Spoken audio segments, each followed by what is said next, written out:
buenas tardes, bienvenidos de nuevo a Negocios Televisión, bienvenidos a este espacio informativo mirando a todas las últimas horas pendientes de las últimas amenazas de Trump a Irán. Enseguida vamos a contarles la última hora en este sentido con varios países europeos que ya están evacuando personal diplomático, con Trump amenazando con una armada masiva y con respuestas en las últimas horas por parte de Irán o de China en un contexto peligroso en Oriente Medio y en un momento en el que también vamos a mirar a Estados Unidos, a los giros de Trump con Minneapolis, a los últimos movimientos por parte de ICE, el último escándalo en Estados Unidos, y mirando también a Venezuela y a los mensajes de Marco Rubio. Nosotros vamos a empezar con las últimas horas, vamos a empezar mirando precisamente a Donald Trump. El presidente de Estados Unidos ha vuelto a lanzar una advertencia a Irán, asegurando que una enorme armada se dirige hacia el país persa. Decía, una enorme armada se dirige hacia Irán, se mueve con rapidez, con gran poder, entusiasmo y determinación. Es una flota mayor liderada por el gran portaaviones Abraham Lincoln. Decía, una flota mayor que la enviada a Venezuela, que está lista, dispuesta y capacitada para cumplir su misión con rapidez y violencia si es necesario. Decía Trump, esperemos que Irán se siente pronto a la mesa de negociaciones y negocie un acuerdo justo y equitativo que beneficie a todas las partes. El tiempo se acaba, es realmente esencial. Lleguen a un trato. Recordaba la operación Martillo de Medianoche. Están viendo ustedes en sus pantallas dos mensajes, uno, bueno, pues que es del día de hoy y otro del pasado 12 de junio, precisamente cuando tuvo lugar el primer ataque de Estados Unidos contra Irán. Muchos analistas, muchos expertos comparan estos mensajes y apuntan a un ataque inminente de Estados Unidos. El mensaje, el lenguaje que está utilizando el propio Donald Trump, hablando de una negociación, hablando también de la armada que ya se dirige hacia Irán con el US Abraham Lincoln, que ya está a tiro de Irán, ya está preparado para lanzar ataques y sobre todo con las informaciones que hablan de que Reino Unido e Israel están listos y preparados para ayudar a este ataque de Estados Unidos. Estos últimos mensajes de Donald Trump disparan todas las alarmas, apuntan a un posible ataque inminente de Estados Unidos. And by the way, there's another beautiful armada floating beautifully toward Iran right now. So we'll see. I hope they make a deal. I hope they make a deal. They should have made a deal the first time they'd have a country.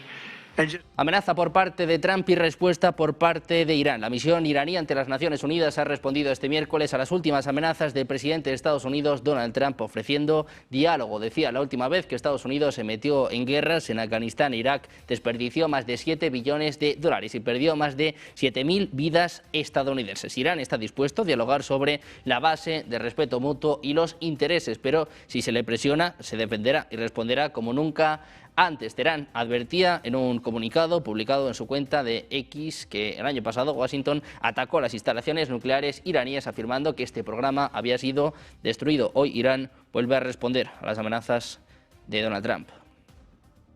Autoridades iraníes que mientras tanto han ejecutado a un hombre condenado por colaborar con servicios secretos de Israel. Es lo que informaba hoy la agencia estatal IRNA. Hamidreza Sabet Esmailpur, arrestado en mayo de 2025, fue declarado culpable de espionaje y colaboración con el servicio de inteligencia Mossad mediante comunicación con un oficial y la entrega de documentos e información clasificada. La sentencia de muerte fue ejecutada tras confirmarse su condena en la Corte Suprema y siguiendo los procedimientos legales. El acusado admitió los cargos presentados en su contra.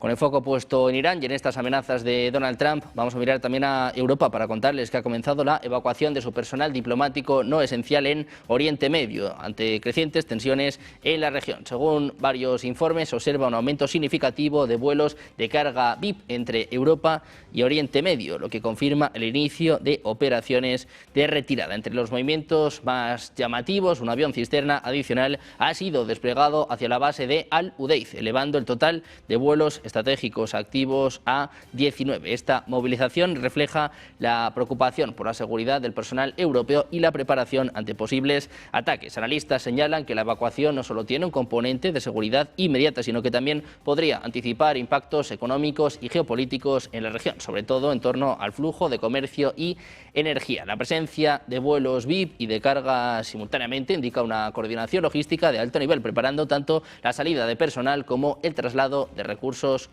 críticos. También miramos a la respuesta por parte de China. La misión ante las Naciones Unidas, en un día en el que precisamente se debatía la situación en Oriente Medio, habla de la situación en Irán, advierte directamente a Estados Unidos. El representante permanente de China ante la ONU dice que la situación actual en Irán ha atraído la atención generalizada, ya que la sombra de la guerra se cierne sobre nosotros. Dice que las tensiones aumentan en Oriente Medio y que Irán es un Estado independiente y soberano. Sus propios asuntos, dice, deben ser decididos independientemente por el pueblo iraní. China espera y apoya la estabilidad en Irán y la defensa de su soberanía, seguridad e integridad territorial. Dice además que el uso de la fuerza no puede resolver los problemas. Añade, advierte a Estados Unidos que cualquier aventurarismo militar solo conducirá a la región a un abismo. Además dice que hace un llamamiento a todas las partes para que respeten los propósitos y principios de la Carta de la ONU, se opongan a la injerencia en los asuntos internos de otros países y rechacen la amenaza o el uso de la fuerza en las relaciones internacionales. China espera que Estados Unidos y otras partes relevantes atiendan el llamamiento de la comunidad internacional y que los países de la región tomen más medidas que conduzcan a la paz y la estabilidad en Oriente Medio, evitando exacerbar las tensiones y echar leña al fuego. También hablaba en este sentido el ministro de Exteriores egipcio, Bader Abdelati. Mantuvo conversaciones telefónicas con su homólogo iraní, Abbas Araghchi, y con el enviado especial de Estados Unidos para Oriente Medio, Steve Witkoff, en las que abogaba por mantener abiertos los canales diplomáticos y crear las condiciones para reanudar el diálogo entre Washington y Teherán sobre la cuestión nuclear. El jefe de la diplomacia mantuvo estos diálogos para abordar los acontecimientos en Oriente Medio y la desescalada en un momento de tensión entre Irán y Estados Unidos, en lo que apuntaba este miércoles un comunicado del Ministerio de Exteriores egipcio. Abdelati insistía en la necesidad de intensificar los esfuerzos para reducir las tensiones y trabajar por la calma, a fin de evitar que la región se sumerja en nuevos ciclos de inestabilidad.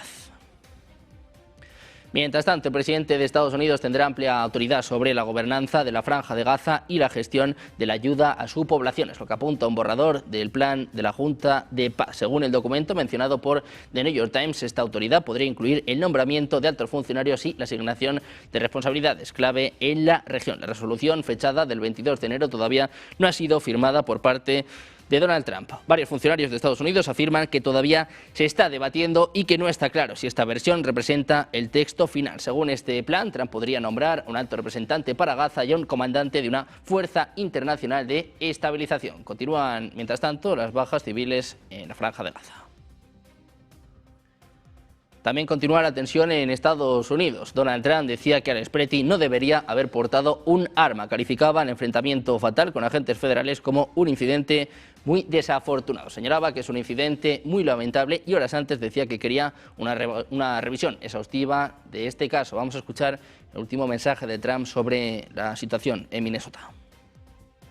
Do you agree with the assessment from some of your own officials that Alex Preti is a domestic terrorist or an assassin? Well, I haven't heard that, but certainly he shouldn't have been carrying a gun. But hey, look, bottom line, everybody in this room, we view that as a very unfortunate incident, okay? Right. Everyone, unless you're a stupid person, very, very unfortunate incident. I don't like that he had a gun. I don't like that he had 2 fully loaded magazines. That's a lot of bad stuff. And despite that, I say that's a very unfortunate.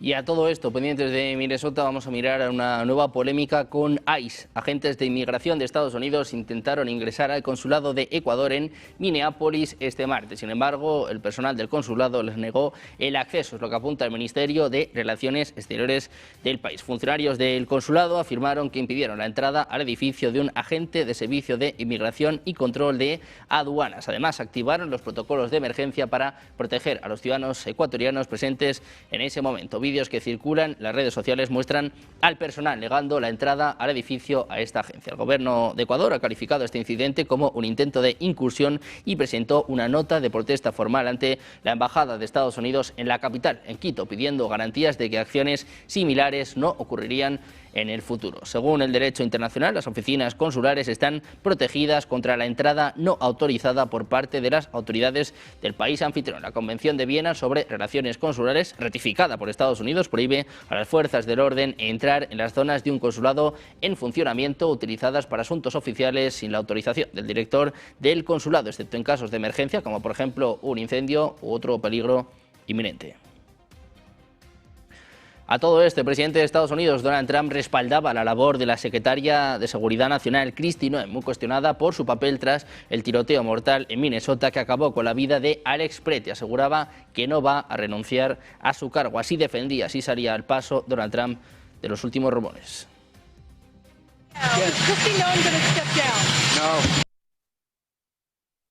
También salía al paso la presidenta de México, Claudia Sheinbaum. Asegura este miércoles que su gobierno seguirá auxiliando a Cuba de múltiples formas, más allá de que se suspendan por ahora los envíos de petróleo. Este es el mensaje de Claudia Sheinbaum.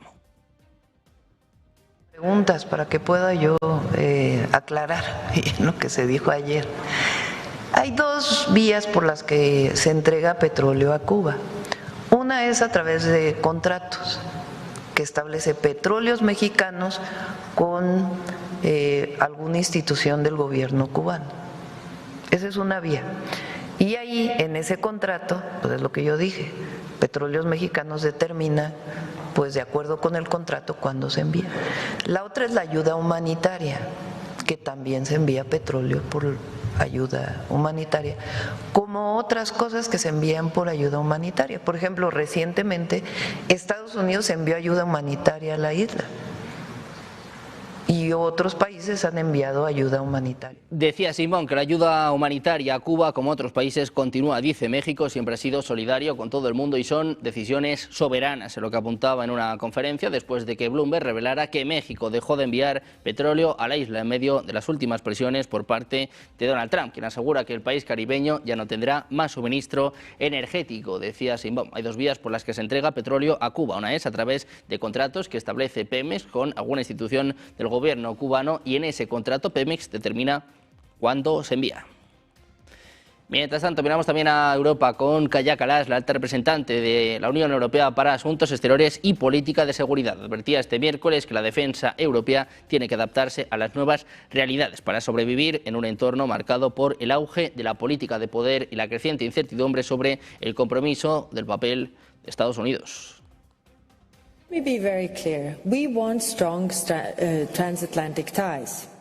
The US will remain Europe's partner and ally, but Europe needs to adapt to new realities. Europe is no longer Washington's primary center of gravity. The shift has been ongoing for a while. It is structural, not temporary. It means that Europe must step up. No great power in history has ever outsourced its survival and survived. Durante su discurso en la conferencia anual de la Agencia Europea de Defensa, la jefa de la diplomacia defendía la necesidad de reforzar un pilar europeo de defensa dentro de la OTAN, también profundizar las alianzas del bloque. Aludiendo a las tensiones políticas, Kallas insistía en que especialmente ahora que Estados Unidos dirige su mirada al exterior y más allá de Europa, la OTAN debe volverse más europea para mantener su fuerza. Dice que para ello Europa debe actuar. Precisamente pendientes de Europa y de su relación con Estados Unidos, vamos a volver a escuchar al secretario de Estado estadounidense, Marco Rubio, hablando sobre Venezuela, pero también sobre estas amenazas en torno a Irán. No, probablemente no es el mecanismo ideal, pero es el mecanismo que está ahí y eso está en el acuerdo firmado, ¿no? Sí, incluye la transición a las cuentas de Estados Unidos. Nosotros no tenemos este acuerdo, nos gustaría verlo. Eso es el documento que controla el Departamento de Tesoro, pero les voy a pedir que se lo pasen. Si no llevo ese documento conmigo, pero se lo voy a presentar. Yo veo que usted habla de manera bien transparente y en realidad yo no sé si lo que nos está contando usted es posible y se puede permitir bajo la legislación, pero necesito ver el documento para ello.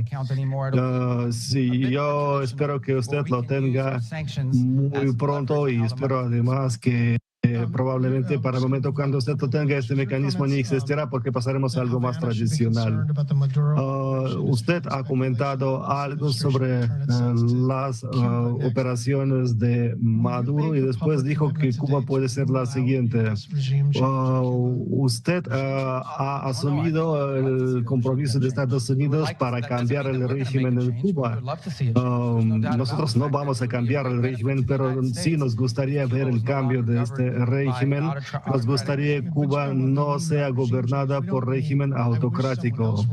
Pero cuando decimos que vamos a cambiar el régimen, eso no significa que queremos... Escuchando a Marco Rubio, el secretario de Estado de Estados Unidos, hablando sobre Cuba, hablando también sobre la OTAN, dice que las garantías de seguridad son irrelevantes sin el papel, sin el apoyo de Estados Unidos. Dice, estamos ahora en una buena situación con Groenlandia. Muy pendientes de los mensajes por parte de Marco Rubio. Pueden seguir toda esta comparecencia en nuestro canal de YouTube. En paralelo, nosotros hacemos una pequeña pausa, 2 minutos, y enseguida más información. Negocios Televisión.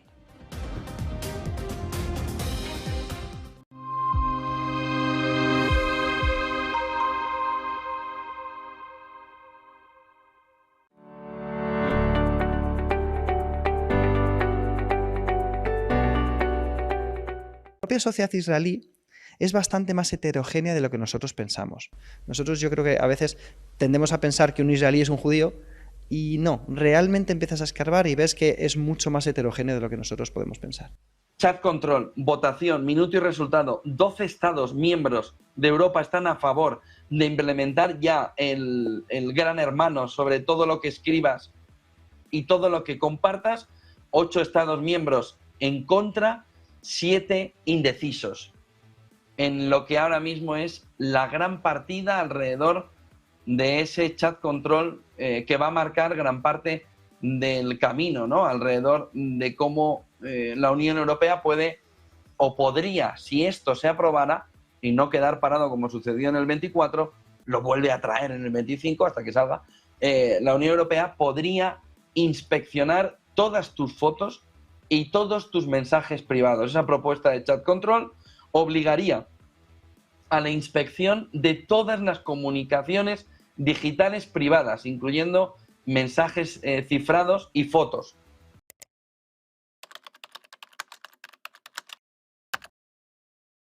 Buenos días, 8 de la mañana es la figura de Charlie. Buenos días, 8 de la mañana, dicen que al oro le han bajado a la tierra después de la jornada de ayer. Seguimos en Negocios Televisión. Mañana continuamos en Negocios Televisión. Sean bienvenidos de nuevo a Negocios Televisión. Negocios Televisión. Sobre todo intentando ver lo que Europa está poniendo encima de la mesa en esos ejercicios militares.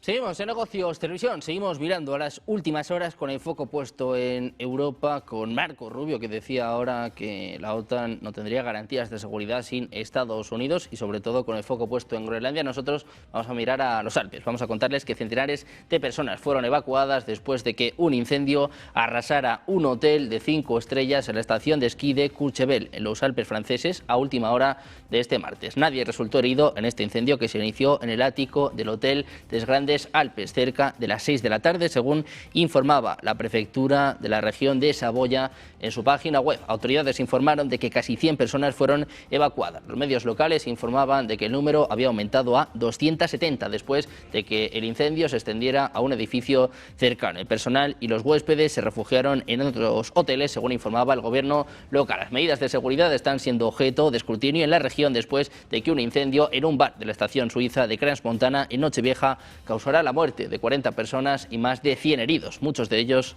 adolescentes. También hay que mirar a Alemania, y es que la policía germana realizaba registros en las sedes del Deutsche Bank en Frankfurt y en Berlín por presunto lavado de dinero, es lo que apuntaba el diario Spiegel este miércoles. Según la información, la investigación la lleva a cabo la Policía Criminal Federal en nombre de la Fiscalía. El diario Spiegel informó que detectives vestidos de civil entraron en la sede del Deutsche Bank en Frankfurt después de las 11 en España. Según informes aún no confirmados, el banco presuntamente mantuvo contacto con entidades extranjeras sospechosas de participar en blanqueo de capitales. El Deutsche Bank no ha hecho comentarios y la Fiscalía no ha aportado más detalles. El que se ha hecho comentarios es Mark Carney. El primer ministro canadiense niega haberse retractado de su discurso de Davos. Manda este mensaje para Donald Trump. Well, first off, the president called me yesterday. We had a very good conversation on a wide range of subjects, ranging from situation in Ukraine, Venezuela, Arctic security. We discussed as well what Canada is doing positively, and this is the context of our discussion, what Canada is doing positively to build new partnerships around the world. I explained to him our arrangement with China. I explained to him what we're doing, 12 new deals on 4 continents in 6 months. He was impressed. Además, les contamos que los 2 marineros rusos que formaban parte de la tripulación del tanquero con bandera rusa marinera, apresado por Estados Unidos a principios de este año, han sido liberados, en lo que informaban este miércoles. Autoridades rusas decían, los 2 marineros han sido liberados y se encuentran de camino a Rusia, es lo que comunicaba la portavoz del Ministerio de Exteriores de Rusia, María Zaharova, citada por la agencia STASS. Se trata de su capitán y su primer oficial que han abandonado aguas territoriales de Reino Unido a bordo de un barco de la Guardia Costera estadounidense, según apuntaban medios británicos. Hablamos también de Rusia. Mensajes en torno a Volodymyr Zelensky. Invitan al presidente ucraniano a Moscú. El asesor presidencial ruso, Yuri Usakov, dice que si Zelensky está listo para reunirse, puede viajar a Moscú. Es lo que apuntaba en respuesta a las declaraciones de Ucrania sobre la disposición de Zelensky a mantener conversaciones con Vladimir Putin. El asesor admitió que no es una cuestión nueva y que se abordó varias veces en conversaciones telefónicas con Donald Trump. Durante estas llamadas, el propio Trump propuso estudiar esa opción, decía Usakov. Nunca hemos descartado y no rechazamos contactos de esa clase. Indicaba que es una cuestión clave que estos contactos estén bien preparados y que busquen lograr efectos positivos concretos. Mientras tanto, les contamos también que Rusia asegura que el próximo domingo puede celebrarse la segunda ronda de negociaciones a 3 bandas sobre Ucrania con mediación de Estados Unidos, tras la celebrada la pasada semana en Abu Dhabi. Decía, sí, el 1 de febrero es una fecha aproximada, pero a día de hoy partimos de ella, es lo que apuntaba el portavoz presidencial Dmitry Peskov. Consideró un progreso el hecho en sí de las negociaciones que fueron consideradas constructivas por las 3 partes. Decía esto, el comienzo de tal diálogo ya se puede considerar de por sí un progreso. El trabajo está en marcha, es lo que decía en su rueda de prensa telefónica. Peskov precisaba que la cuestión territorial, que es parte de la fórmula de Anchorage, tiene por supuesto una gran importancia para la parte rusa. En este sentido, decía Moscú que sostiene que no declarará un alto el fuego hasta que las tropas ucranianas no abandonen el territorio del Donbass, donde Kiev aún controla más de la 1/5 parte de la región de Donetsk. También les contamos que el volcán Sibeluch, ubicado en la península de Kamchatka, en el extremo oriente de Rusia, registró una potente erupción que lanzó una columna de ceniza de hasta 9 kilómetros sobre el nivel del mar. Es lo que informaban los servicios de monitoreo volcánico. Autoridades señalaban que el crecimiento del domo de lava del denominado joven Sibeluch continúa activo, acompañado de intensas emisiones de gas y vapor, lo que indica que el volcán mantiene un alto nivel de actividad. De acuerdo con los datos satelitales, la nube de ceniza generada por la erupción se extendió aproximadamente 110 kilómetros al oeste del cráter, desplazándose con los vientos predominantes. Seguimos mirando a Rusia, seguimos mirando a la guerra con Ucrania y les contamos que Rusia ha continuado sus ataques nocturnos a la que castiga con bombardeos sobre infraestructura energética en una época de intenso frío en el país. También ha provocado la muerte de civiles como esta madrugada, cuando un ataque aéreo de larga distancia mataba al menos a 2 personas y hería otras 4 en la región de Kiev. El ejército ruso también atacó ciudades como Kryvyi Rog y Odessa, en el este del país, de la que es precisamente originario el presidente ucraniano Volodymyr Zelensky. Un misil balístico alcanzó una infraestructura crítica, hiriendo al menos a 2 personas, es lo que apuntaban autoridades locales. Mientras tanto, el presidente ucraniano Volodymyr Zelensky celebraba las buenas señales que ha recibido por parte de sus aliados europeos para aumentar su presión sobre Rusia en el marco de la guerra desatada hace prácticamente 4 años. Decía, ahora estamos recibiendo buenas señales de Europa sobre la disposición de los europeos a aumentar la presión sobre el agresor. Es fundamental que esta presión se dirija a la flota de tanqueros de Rusia, toda la infraestructura de las exportaciones rusas, alegando que todo esto podría permitir reducir aún más los ingresos de Moscú. Por su parte, el gobierno chino reafirmaba este miércoles que nunca va a renunciar al uso de la fuerza para hacerse con el control de Taiwán, días después de que autoridades del país asiático anunciaran una investigación sobre el general Zhang Youxia, el número 2 del ejército. En una conferencia de prensa, la portavoz de la Oficina de Asuntos de Taiwán del Consejo de Estado, Zhang Han, señalaba que esta investigación vuelve a demostrar que el Comité Central del Partido y la Comisión Militar Central no tienen zonas prohibidas, abarcan a todos y muestran tolerancia cero en la lucha contra la corrupción. Dice que esta causa es una importante manifestación de que el partido y el ejército tienen la determinación y la capacidad para hacerlo, es lo que aseveraba esta vocera. También pendientes de Marco Rubio, el secretario de Estado de Estados Unidos, sigue compareciendo este miércoles en el Capitolio para poner por primera vez en palabras, con un nivel de detalle hasta ahora inusual, la arquitectura que Estados Unidos dice estar construyendo para Venezuela tras la captura de Nicolás Maduro. No ha presentado esta operación como un episodio cerrado, sino como el inicio de un proceso largo, frágil y lleno de peligros, diseñado para responder a la pregunta que domina ahora mismo en Washington: ¿qué va a pasar después? Esto es lo que decía el propio Rubio sobre el dinero en Venezuela. It's been reported that the oil sold for $500 million, that $300 million went to Venezuelan government. What happened to the other $200 million? It's still sitting in the account, is my understanding at this time. The account in Qatar? Well, the account, yes, but that will ultimately be that's a short-term account. Ultimately, it will be a U.S. Treasury blocked account in the United States. And will it also be audited? Correct. Well, the audit will be on the expenditures. At the front end, we'll tell them this is what the money can be spent on. Again, I'm not talking about all the other revenues the Venezuelan government may have. We're talking about the revenues from the sanctioned oil.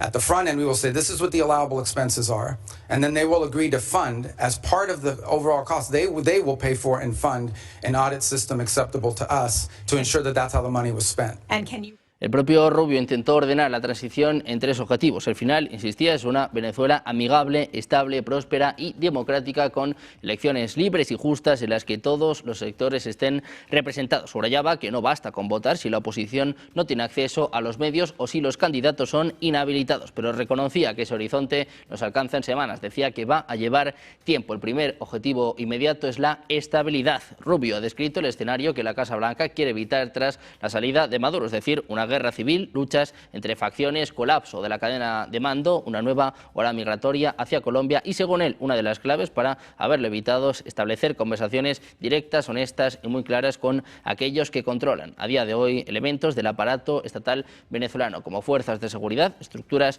administrativas, mandos que siguen operando en el terreno y mucho más. Marco revela que Delcy Rodríguez está cooperando ahora mismo con Estados Unidos.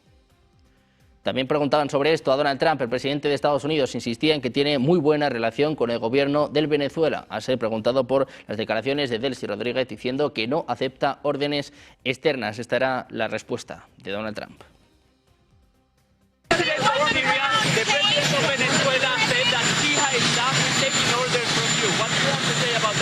Well, I don't know exactly what's going on there, but I haven't heard that at all. No, we have a very good relationship.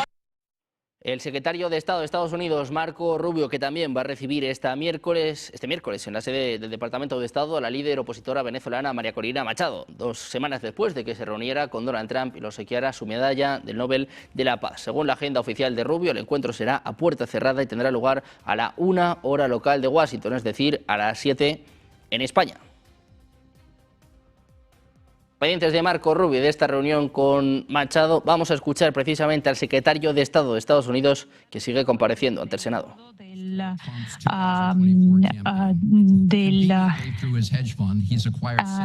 De un avión. Y se trata de mucho dinero. Usted y el presidente Trump tuvo alguna conversación sobre estas negociaciones. Estuvo usted junto con él en este momento? No, yo no puedo responder a esta pregunta porque nosotros tuvimos que crear un depósito para el dinero de la venta del petróleo venezolano dentro de nuestro país con las medidas de controlar este flujo. Sí, bueno, veo que no quiere responder a mi pregunta.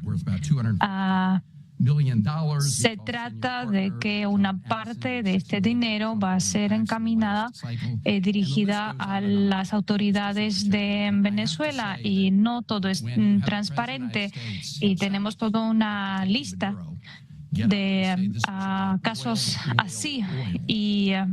Pero bueno, nosotros todos escuchamos el presidente decir petróleo, petróleo, petróleo, y esto nos hace cuestionar el argumento, el motivo que estaba detrás de toda la operación de la captura de Maduro. Bueno, ya entendí a lo que viene usted, pero yo reitero que a corto plazo tuvimos que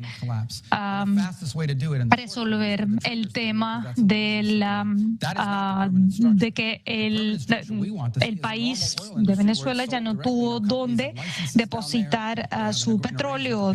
Los almacenes están llenos. Entonces, ¿qué hacemos nosotros? No podemos sumir a este país al caos, no podemos provocar este caos, ¿verdad? Por eso nosotros pensamos en un mecanismo de crear un depósito donde pueden depositar el dinero de la venta con nuestras reglas y nuestras condiciones para que puedan venderlo. Entonces, nosotros, ¿cómo vamos a evitar un colapso sistémico? Porque tampoco queremos esto para Venezuela ni para nuestra propia seguridad. Sabemos que se invirtió mucho dinero en la campaña presidencial del presidente Trump, pero la proveniencia de este dinero, como sabemos, tampoco es muy clara, y tampoco es clara la proveniencia, el origen del dinero y el uso del dinero que ahora va a circular en Estados Unidos con la Asociación de Venezuela. Bueno, señor Rubio, yo la verdad estoy muy orgulloso de la administración actual de Estados Unidos, y a mí me gusta mucho lo que ustedes han hecho en el último año. Y yo quisiera preguntarle, el gobierno de Venezuela están ahora revisando sus relaciones con China, Rusia e Irán. La administración de Trump está considerando participar de alguna manera en este proceso. Bueno, nosotros vimos muchas acciones, muchos actos que se emprenden en esta esfera. En cuanto a los recursos naturales, nosotros confiamos en nuestros socios y en nuestros aliados, pero voy a reiterar que el petróleo de Venezuela, el crudo, es muy pesado y hay que mezclarlo con una mezcla especial, y ellos lo recibían el 100% de esta mezcla de Rusia. Ahora, desde Marco Rubio, el secretario de Estado de Estados Unidos, compareciendo ante el Senado, hablando sobre este ataque a Venezuela, esta captura de Maduro y sobre todo qué va a pasar a partir de ahora. Pueden seguir toda esta comparecencia en nuestro canal de YouTube. En paralelo, antes hacemos una pequeña pausa, 2 minutos, y enseguida los expertos en negocios televisión.